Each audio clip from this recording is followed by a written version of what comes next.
Bonjour. Du Parlement européen à Strasbourg aujourd'hui, nous venons de voter un rapport très important, dont j'ai l'honneur d'être rapporteur, qui est le rapport sur le futur des finances de l'Union européenne. C'est un rapport très important d'abord parce que le Conseil et la Commission, c'est-à-dire les gouvernements et la Commission, qui veulent nous imposer une logique d'austérité sur ce budget, nous proposent un budget pour l'avenir de 1% de la richesse européenne, ce qui est ridicule dans la mesure où si on compare par exemple avec le budget fédéral américain, celui-ci est à 22%.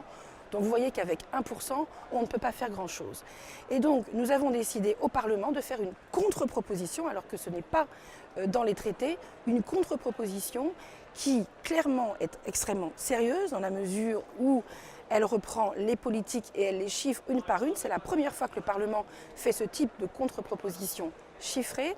Sérieuse parce qu'elle fait cette contre-proposition chiffrée tout en maintenant un chiffre raisonnable à 1,3% de la richesse européenne, mais également sérieux parce que nous ne demandons pas aux États membres d'augmenter la contribution en provenance des budgets nationaux.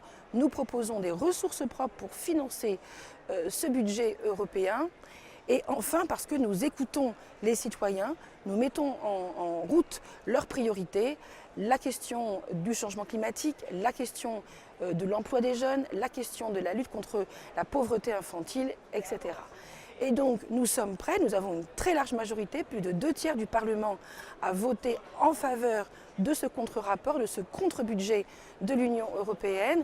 2/3, ça donne la force au Parlement d'aller faire le bras de fer avec le Conseil et la Commission et d'aller jusqu'au bout dans la bataille pour un budget décent, raisonnable, efficace et en réponse aux attentes des citoyens. Merci.